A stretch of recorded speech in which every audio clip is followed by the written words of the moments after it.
एक dream home खरीदना हर home buyer का सपना होता है और इन सपनों को पंख देते हैं न्यूज़पेपर में छपने वाले बड़े बड़े लुभावने एडवर्टाइजमेंट्स, सोशल मीडिया पे दिखाए जाने वाले अलग तरह के पोस्ट्स और वीडियोस।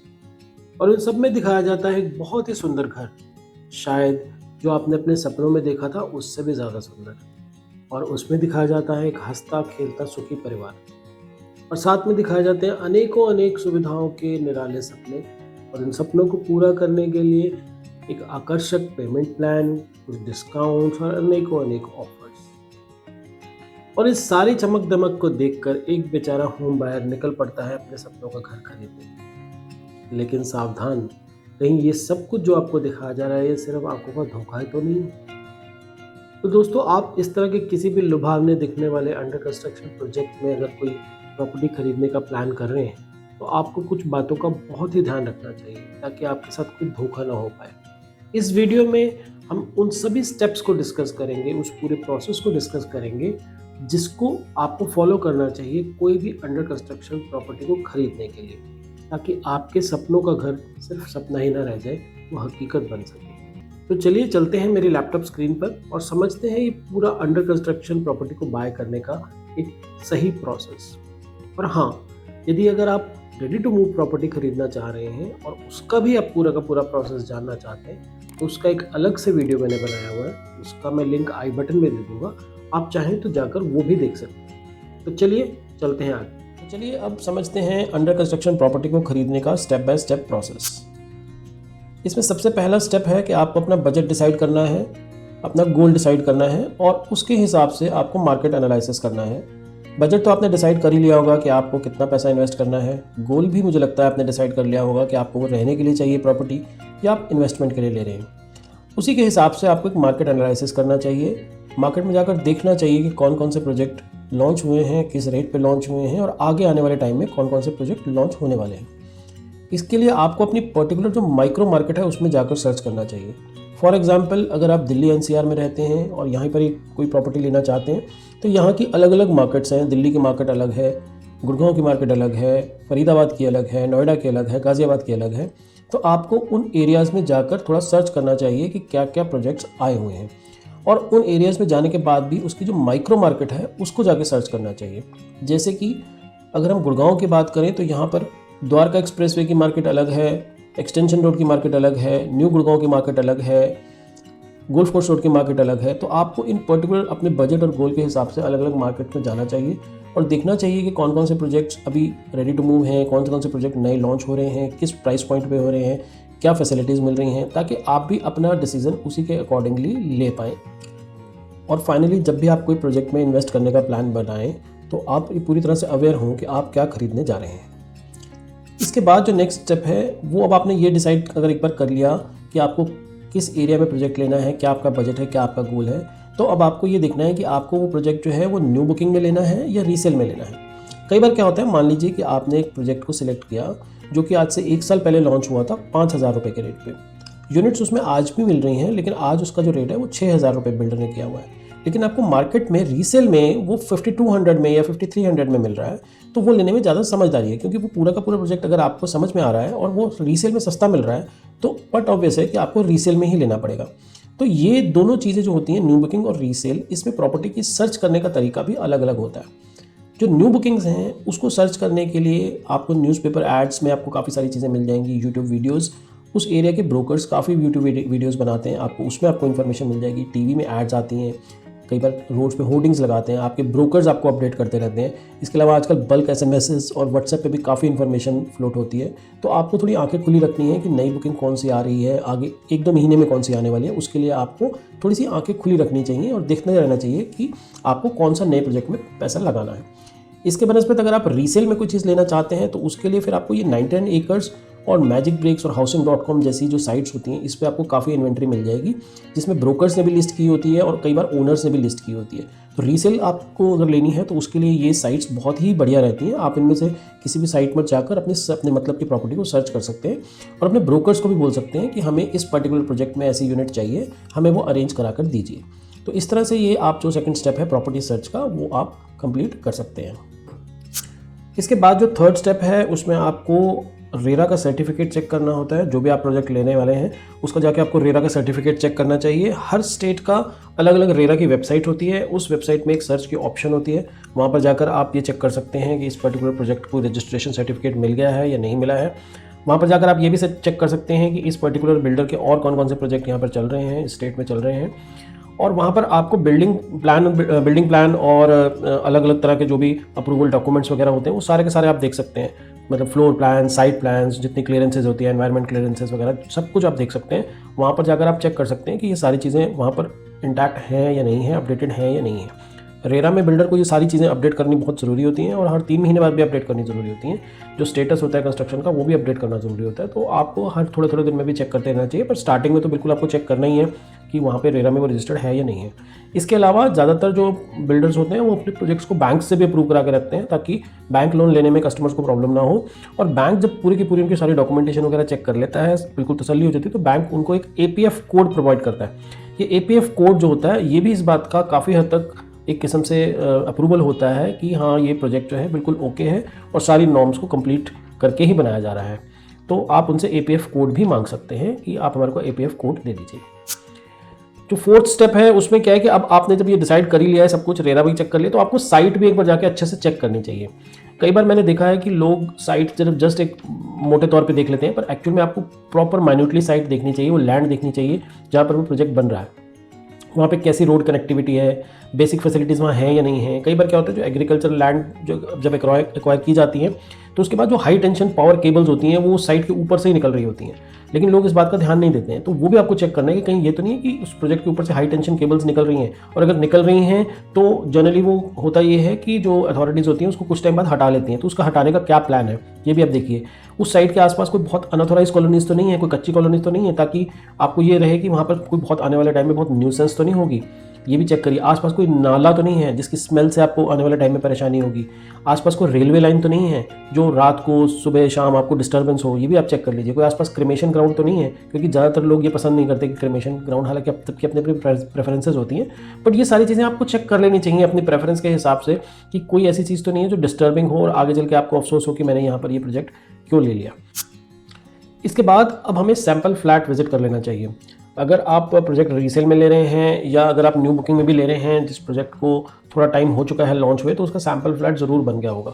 कभी कभी आप प्रोजेक्ट ऐसे टाइम पे लेते हैं जब बहुत ही अर्ली स्टेज होती है तो उस पर सैम्पल फ्लैट नहीं बना होता, लेकिन आप सैम्पल फ्लैट ज़रूर देखिए। अगर बना हुआ है तो जाकर ज़रूर चेक करिए, क्योंकि सैम्पल फ्लैट्स देखने से आपको एग्जैक्ट आइडिया लग जाएगा कि आप अल्टीमेटली क्या खरीदने जा रहे हैं।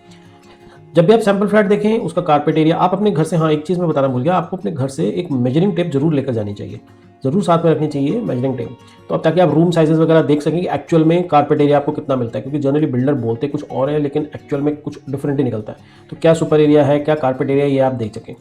और आपकी ज़रूरतों के हिसाब से वो पूरा अपार्टमेंट है या नहीं है ये भी देखिए। आप जब भी घर से जाएं तो अपने बेड्स को ज़रूर मेजर करें, अपने फर्नीचर को मेजर करके जाएं कि बेड, जनरली बेड का होता है कि बेड के स्टैंडर्ड साइज़ होते हैं जो हम लोग घरों में इस्तेमाल करते हैं, लेकिन ये बिल्डर क्या करते हैं, सैम्पल फ्लैट के अंदर जो स्टैंडर्ड साइज़ का बेड होता है उसे लगाते ही नहीं है, उसको वो क्वीन साइज़ बेड लगा देते हैं, छोटे होते हैं जो बेड।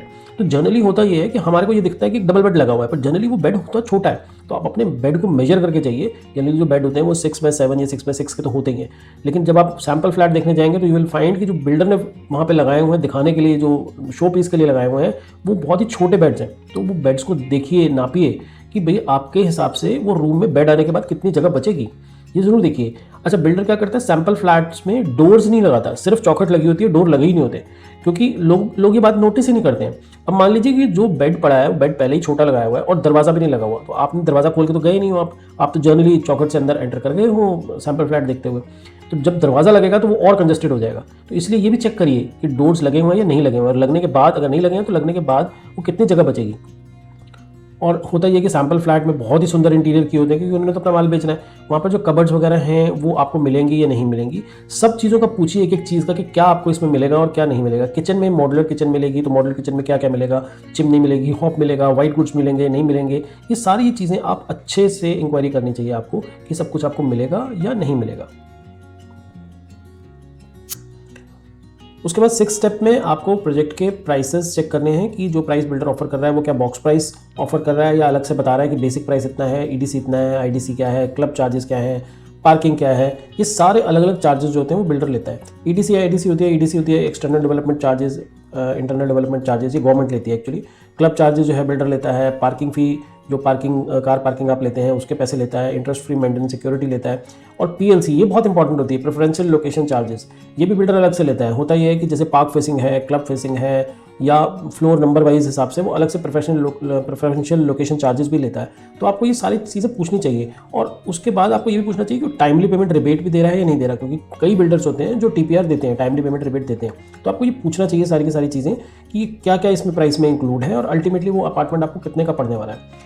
और एक चीज़ आप और हमेशा नोट करिए कि ये जो प्राइसेस होते हैं ये बिल्डर्स जो थोड़ा बहुत नेगोशिएट करते हैं, और अगर बिल्डर आपसे नेगोशिएट नहीं कर रहा है सपोज, तो आपको अपने ब्रोकर को बोलना चाहिए कि ब्रोकर उसको नेगोशिएट करा कर दे।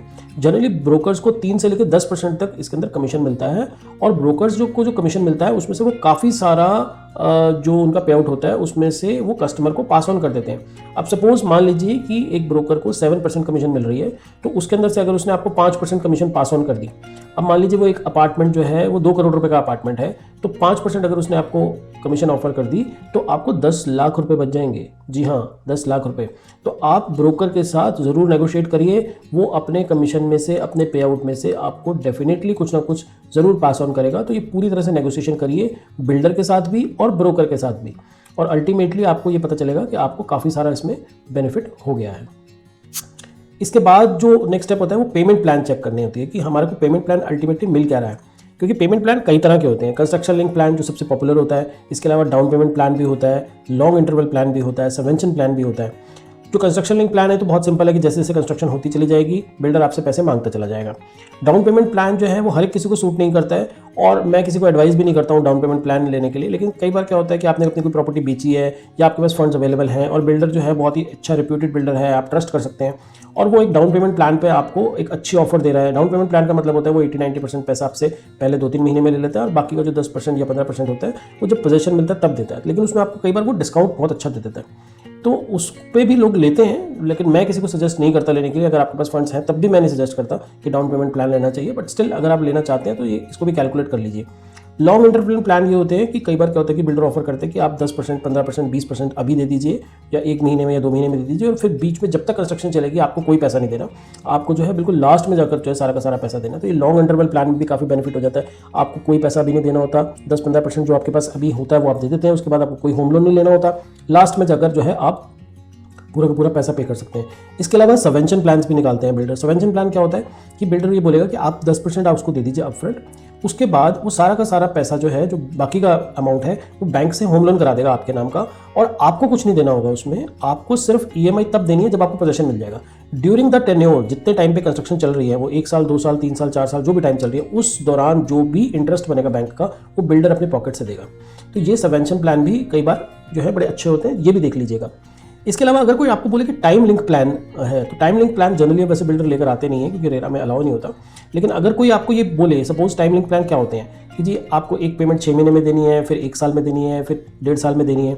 अब उस टाइम तक अगर मान लीजिए कंस्ट्रक्शन ही नहीं हुई तो आप क्यों टाइम लिंक प्लान देंगे भाई? तो इसलिए टाइम लिंक प्लान के साथ नहीं जाना चाहिए। और हाँ, एक चीज़ और है, अगर कंस्ट्रक्शन लिंक प्लान भी है तो कई बार बिल्डर उसमें भी लिख देता है कंस्ट्रक्शन लिंक में, सपोज जैसे उसने लिखा कि 6 महीने में जो है इसकी फर्स्ट फ्लोर का रूफ पड़ेगा तब हम पेमेंट लेंगे, और या ऑब्लिक कर देता है, या 6 मंथ्स या 1 ईयर ऐसे लिख देता है। अब मान लीजिए कि आपने ये प्लान बनाया हुआ है कि ये जो इसका रूफ पड़ेगा ये 1 साल बाद पड़ेगा, और 1 साल बाद आपको पेमेंट देनी है, लेकिन रूफ उसने 3 महीने में डाल दी, तो आपका तो पूरा बजट हिल जाएगा। आपने तो सोचा था कि 1 साल बाद मिलेंगी। तो मेक श्योर कि ऐसे पेमेंट प्लान में नीचे ये भी लिखा हो कि विच एवर इज लेटर, मतलब कि अगर कंस्ट्रक्शन लिंक प्लान है और ऑब्लिक टाइम लिखा हुआ है उसमें कि 1 ईयर, 2 ईयर, 2.5 ईयर, तो जो भी बाद में होगा, अगर उसने कंस्ट्रक्शन पहले कर दी तो भी हम पैसा तब देंगे जब 1 साल हो जाएगा, और अगर 1 साल हो गया है और कंस्ट्रक्शन नहीं हुई है तो भी हम पैसा तभी देंगे जब कंस्ट्रक्शन हो जाएगी। तो इस तरह के जो भी पेमेंट प्लान होते हैं उसमें जस्ट मेक श्योर कि कोई भी बिल्डर जो है आपसे टाइम पे पैसा, टाइम लिंक प्लान ना दे, आपको कंस्ट्रक्शन लिंक प्लान ही दे, और अगर टाइम लिंक भी है तो विच एवर इज लेटर ये ज़रूर लिखा हो। अब पेमेंट प्लान को समझना इसलिए भी ज़रूरी होता है क्योंकि आजकल ये कहा जाता है कि प्राइसेस नहीं बिकते, पेमेंट प्लान बिकते हैं। इस बात को थोड़ा सा समझिए। सपोज कि आप किसी घर में रहते हैं या कोई भी एक प्रॉपर्टी है, उसकी कीमत है 1 करोड़ रुपए। मैं आपको बोलूँ जी ये 1 करोड़ रुपए का है, लेकिन मैं आपको 1 करोड़ 25 लाख रुपए का दूंगा, लेकिन पैसे आपको 100 साल में देने हैं। तो आप बताइए यहाँ पर पेमेंट प्लान ज़्यादा इंपॉर्टेंट है या प्राइस ज़्यादा इंपॉर्टेंट है? But naturally payment plan important है, क्योंकि पैसा तो आपको 100 साल में देना है, आप तो आराम आराम से दे दोगे। अब यही बात को अगर मैं दूसरे तरीके से बोलूँ कि जी ये 1 करोड़ की प्रॉपर्टी मैं आपको 80 लाख में दे दूंगा, लेकिन पैसा मेरे को 2 दिन में चाहिए, तो आप बताइए पैसा इंपॉर्टेंट है या प्राइस पेमेंट प्लान इंपॉर्टेंट है? बट नेचुरली इसके अंदर पेमेंट प्लान इंपॉर्टेंट है, क्योंकि आप 2 दिन में पैसा दे ही नहीं सकते, सस्ते प्राइस का क्या करेंगे? तो जब भी प्राइस को देखा जाता है तो पेमेंट प्लान के साथ कंपेयर करके ही देखा जाता है कि क्या प्राइस मिल रहा है और क्या पेमेंट प्लान है। तो आप पेमेंट प्लान को लाइटली मत लीजिए, इसको बहुत अच्छे से स्टडी करिए कि आपको कौन सा पेमेंट प्लान सूट करेगा। कई बार क्या होता है कि इंसान प्राइस थोड़ा ज़्यादा दे देता है, लेकिन उसको पेमेंट प्लान इतना रिलैक्स्ड मिल जाता है कि वो आराम से वो पेमेंट कर पाता है। तो इसलिए इस पॉइंट को बिल्कुल इग्नोर मत कीजिए, प्राइसेस को और पेमेंट प्लान को अच्छे से चेक करिए कि जो आपकी पॉकेट में ईजिली फिट हो जाए। तो चलिए जी, अब उसके बाद जब आपने ये सब कुछ डिसाइड कर लिया, प्राइस और पेमेंट प्लान, और आपने टोकन मनी दे दी है, कुछ एडवांस दे दिया है, तो अब आपको एक अलॉटमेंट लेटर मिल जाएगा जिसमें कि बेसिक टर्म्स सारी की सारी लिखी हुई होंगी। और एक चीज़ और ज़रूर नोटिस कर लिएगा कि उसमें जो पेनल्टी क्लॉज है वो क्या मेंशन है। वैसे जो रेरा के अकॉर्डिंगली अगर आप एज ए कस्टमर पेमेंट में डिले करते हैं तो जो इंटरेस्ट बिल्डर आपसे लेता है वही पेनल्टी बिल्डर पे भी लगती है कि अगर बिल्डर कोई प्रोजेक्ट को डिले करता है। तो ये भी मेंशन उसमें किया होगा अलॉटमेंट लेटर में या बिल्डर बायर एग्रीमेंट में, ये डिपेंड करता है अलग अलग बिल्डर के हिसाब से। तो ये भी चेक कर लीजिएगा कि ये पेनल्टी क्लॉजेज उसमें क्या दिए हुए हैं कि अगर आपकी तरफ से पेमेंट डिले हुई तो क्या आपको पे करना पड़ेगा, और अगर बिल्डर की तरफ से डिले हुआ तो बिल्डर को क्या से पे करना होगा। तो आपको पहले अलॉटमेंट लेटर मिल जाएगा जिसमें बेसिक टर्म्स होंगी, और उसके कुछ दिनों बाद ही आपका जो बिल्डर बायर एग्रीमेंट है वो कोर्ट में रजिस्टर हो जाएगा, जिसमें पूरी की पूरी डिटेल्स जो है वो मेंशन होंगी। टोकन मनी देने से पहले अगर पॉसिबल हो तो बिल्डर को बोलिए कि आपको एक ब्लैंक बिल्डर बायर एग्रीमेंट दिखा देगा, जिसको कि आप आराम से पढ़ सकें, क्योंकि उसमें इतने सारे पेजेस होते हैं कि रजिस्ट्रेशन के टाइम पे आप उतना पढ़ ही नहीं पाएंगे उसे। तो अगर आप इंटरेस्टेड हो तो ले लेना चाहिए एक, अगर कॉपी वो दे सके आपको, तो बिफोर मेकिंग एनी पेमेंट अगर आप ले लें तो आप उसको पढ़ के पूरा समझ भी सकते हैं बिल्डर बायर एग्रीमेंट को भी। तो एक बार वो भी आप ले लेंगे तो अच्छा रहेगा। इसके बाद जो लास्ट स्टेप है वो जब आपकी पूरी कंस्ट्रक्शन कंप्लीट हो जाएगी, बिल्डर जो है कंप्लीशन सर्टिफिकेट और ऑक्यूपेशन सर्टिफिकेट अपनी लोकल अथॉरिटीज़ से ले लेगा, फिर वो आपको पोजेशन ऑफर करेगा, और आप पोजेशन लेकर पोजेशन चार्जेस वगैरह जो भी आपकी फाइनल पेमेंट होगी वो आप पे करेंगे। और उसके बाद वो डेट डिसाइड कर देगा जी किस दिन जाकर आपको वो सेल डीड जो है या कन्वेंस डीड जो है वो कोर्ट में जाकर रजिस्टर करानी है। ये जो सेल डीड होती है इसको रजिस्ट्रेशन कराने की स्टैम्प ड्यूटी गवर्नमेंट को देनी होती है, ये कस्टमर पे करता है, बायर पे करता है, ये आपको देनी पड़ती है। ये जनरली डिपेंड करता है, अलग अलग स्टेट में अलग अलग है, और मेल फीमेल की भी अलग अलग होती है। जैसे कि मैं एग्जांपल देता हूँ हरियाणा का, तो हरियाणा में 5% जो चार्जेस होते हैं वो फीमेल्स के होते हैं, 7% मेल्स के होते हैं, और अगर जॉइंट प्रॉपर्टी है मेल और फीमेल के नाम पे तो उसमें 6% स्टैम्प ड्यूटी होती है। स्टैम्प ड्यूटी भी होती है, फिर जो कुछ छोटे मोटे और भी कोर्ट फीस वगैरह होती है वो भी आपको इसमें पे करनी पड़ती है। तो ये पहले आप पता कर लीजिएगा कि कितने चार्जेस लग रहे हैं, और क्योंकि ये वेरी भी करती है और चेंज भी होती रहती है। अब आज आपने जब प्रोजेक्ट लिया है तो रजिस्ट्रेशन तो उसकी सपोज 4 साल बाद होनी है, तो वो हो सकता है थोड़ी सी डिफर भी करे, तो ये आप पहले से पता कर लीजिएगा। लेकिन ये जो अल्टीमेटली पे करनी होती है ये आप ही को पे करनी होती है। तो जब आप टोटल अपना प्राइस वगैरह ये सब कुछ चेक करेंगे तब भी आप ये मेंशन ये अपने दिमाग में रखिएगा कि एट द एंड जब लास्ट में रजिस्ट्री करानी है, सेल डीड करानी है, तो जो स्टैम्प ड्यूटी लगनी है, अब सपोज 1 करोड़ रुपए का फ्लैट है और किसी मेल के नाम पे है तो 7% मतलब 7 लाख रुपए तो स्टैम्प ड्यूटी लग गई। तो इसलिए आपको ये भी बड़ा एक इंपॉर्टेंट खर्चा होता है जिसको आपको प्रॉपर्टी खरीदते टाइम पे ध्यान रखना चाहिए कि ये भी लास्ट में आएगा। तो फिर फाइनली ये जब सेल डीड हो जाती है तो अल्टीमेटली अपार्टमेंट प्रॉपर्टी आपके नाम पे हो गई है। अब इसके बाद कोई इस तरह की कोई फॉर्मेलिटीज़ बाकी नहीं है, सिर्फ आपको ये है कि अपना इलेक्ट्रिसिटी मीटर अपने नाम पे कराना है, वो आप अपने जो लोकल डिपार्टमेंट होता है वहाँ जाकर आप करा सकते हैं, या जो म्यूनिसिपल कॉर्पोरेशन में अपने नाम से आपको म्यूटेशन करानी होती है वो आप जाकर अपनी करा सकते हैं। तो दोस्तों ये था एक पूरा का पूरा step by step process under construction property को खरीदने का। लेकिन इस पूरे प्रोसेस को समझने के लिए आपको मेरा एक नेक्स्ट वीडियो भी ज़रूर देखना चाहिए, जिसमें मैंने ये डिस्कस किया है कि रेरा में आपके क्या क्या राइट्स और ड्यूटीज़ हैं, ताकि आप इस पूरे कंप्लीट प्रोसेस को अच्छी तरह से समझ सकें। तो आप वो वीडियो भी ज़रूर देखिएगा। चलिए मिलते हैं फिर नेक्स्ट वीडियो में, तब तक के लिए गुड बाय।